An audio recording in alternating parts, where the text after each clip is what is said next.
Selamat datang di channel YouTube Catatan Misteri ke-13. Pada episode kali ini, saya akan menceritakan tentang pengalaman merebut emas gaib milik Jin Jambrong. Jangan lupa klik tombol subscribe, like dan share-nya ya. Gratis loh. Selamat mendengarkan. Mengangkat emas gaib di Danau Satu Angsa, apa mungkin? Tanyaku kepada Mbah Begeng.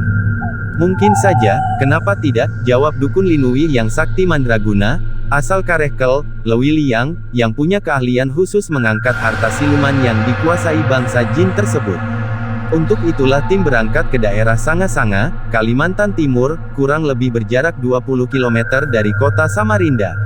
Emas itu memang ada dan benar-benar emas, bukan kuningan sari seperti yang diangkat di Bontang beberapa tahun silam.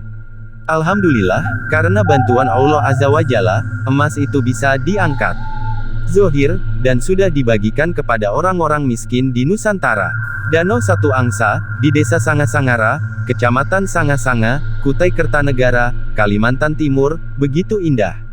Daerah ini memiliki luas wilayah mencapai 233,4 km persegi yang dibagi dalam 5 kelurahan.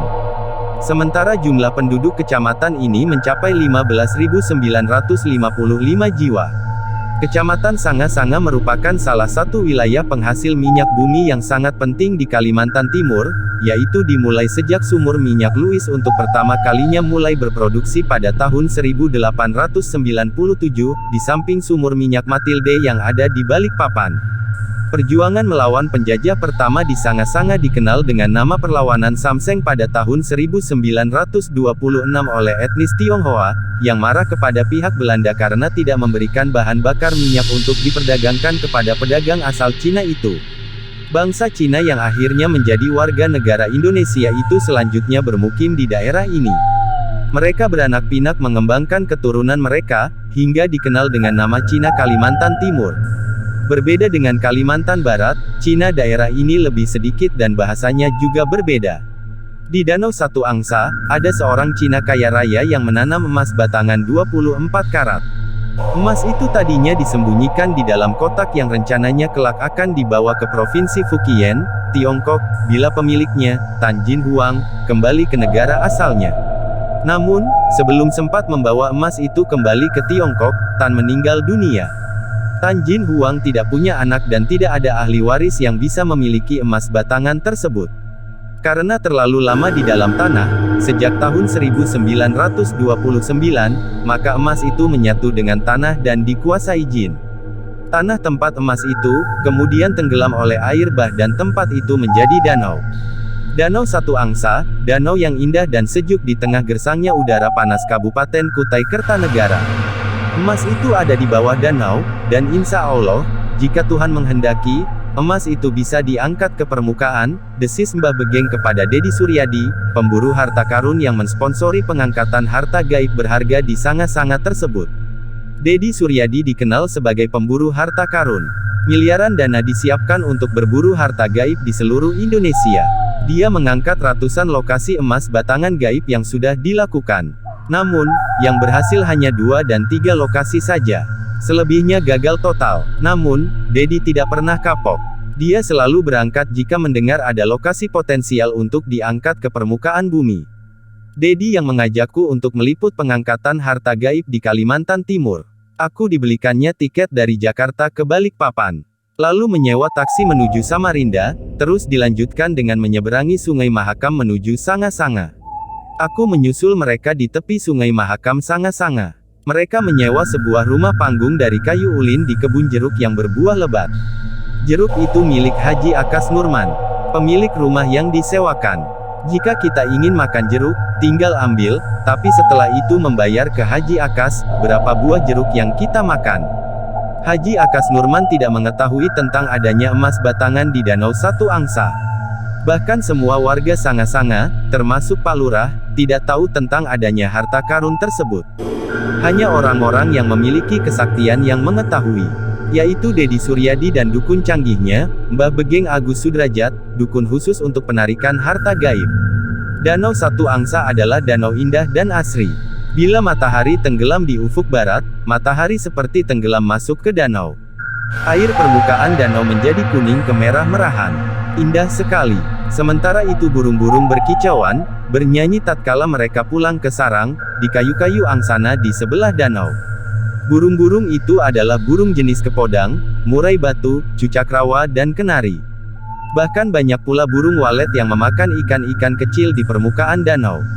Unggas-unggas itu memberikan kesyahduan tersendiri di senja hingga sore hari yang pekat menjelang malam. Setelah sholat maghrib berjamaah dengan Imam Mbah Begeng, kami makan malam di rumah makan Pak Babak di Kapung Gelimang, di atas Sungai Mahakam bagian utara. Rumah makan Pak Babak menyiapkan udang satang bakar, ikan lais goreng, ikan batin berengkes. Berengkes itu seperti dipepes jika di Jakarta. Lezatnya makanan khas Sanga-Sanga itu luar biasa nikmat di lidah. Kami berenam makan enak malam itu. Dan Pak Babak, pemilik restoran, bertanya, ada bisnis apa kami di Sanga-Sanga? Soal menyedot harta gaib, tidak akan mungkin kami ceritakan kepada siapapun. Semua itu menjadi rahasia dan tertutup rapat. Kami katakan saja, bahwa kami hanya sedang mencari lokasi pertambangan batu bara. Setelah sholat Isya berjamaah, sepulang dari restoran, kami naik mobil Kijang Innova sewaan ke lokasi danau. Danau Satu Angsa hanya berjarak 5 km dari rumah sewaan. Kami membawa alat-alat seperti tenda, kampak, cangkul, minyak parfum Elizabeth Arden, mada Turki, kemenyan Arab dan banyak lagi ragat untuk memanggil jin. Kata Mbah Begeng, emas batangan peninggalan keluarga Cina itu adalah emas gaib yang sudah dikuasai oleh jin Jambrong dengan 100 anak buahnya. Berarti semua jin yang ada di situ berjumlah 101 jin, termasuk Raja Jin Jambrong yang menguasai mereka. Jambrong harus dipanggil dengan ragat-ragat yang kita bawa, dan dia harus memberikan izin kepada kita untuk mengangkat harta gaib yang dijaganya itu, kata Mbah Begeng, menjawab pertanyaanku, saat aku ingin tahu, siapa saja jin yang ada di danau cantik tersebut. Semakin malam udara di danau semakin dingin. Kilat beberapa kali melesat di udara dan menerangi lokasi kami di pinggir danau.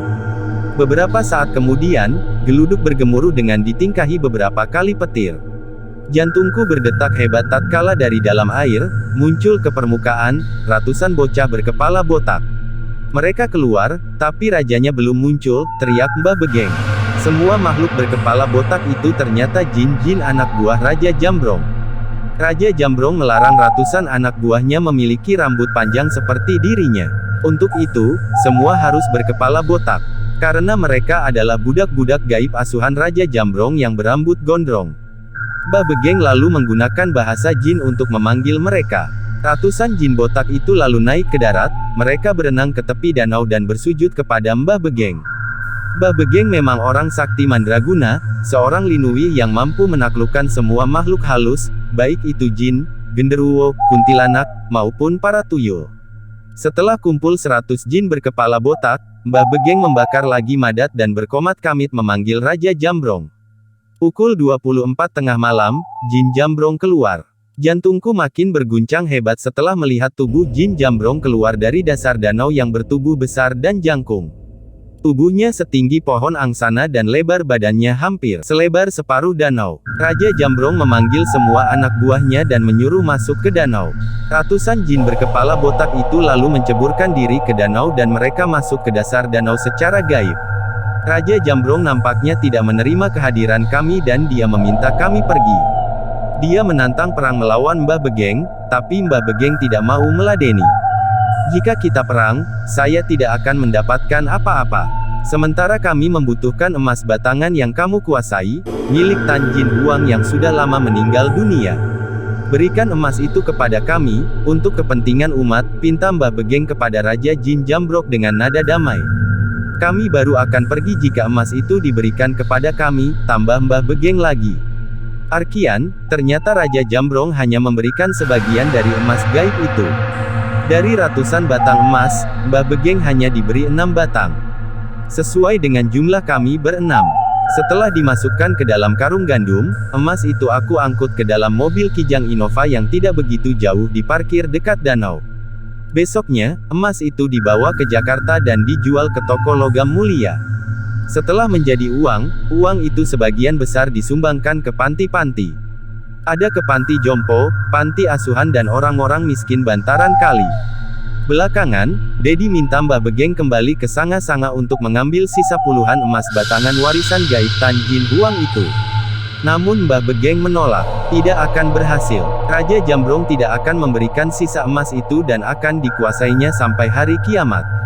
Jika kita memaksa, kita akan perang melawan pasukan Jambrong dan kita akan kalah, tutup Mbah Begeng sambil menghisap rokok kemenyan tebal di tangannya. Demikianlah cerita kali ini tentang penarikan emas gaib yang dijaga Raja Jin Jambrong di Danau Satu Angsa Kalimantan. Sampai berjumpa kembali di cerita misteri berikutnya, yang pastinya akan semakin seru dan horor.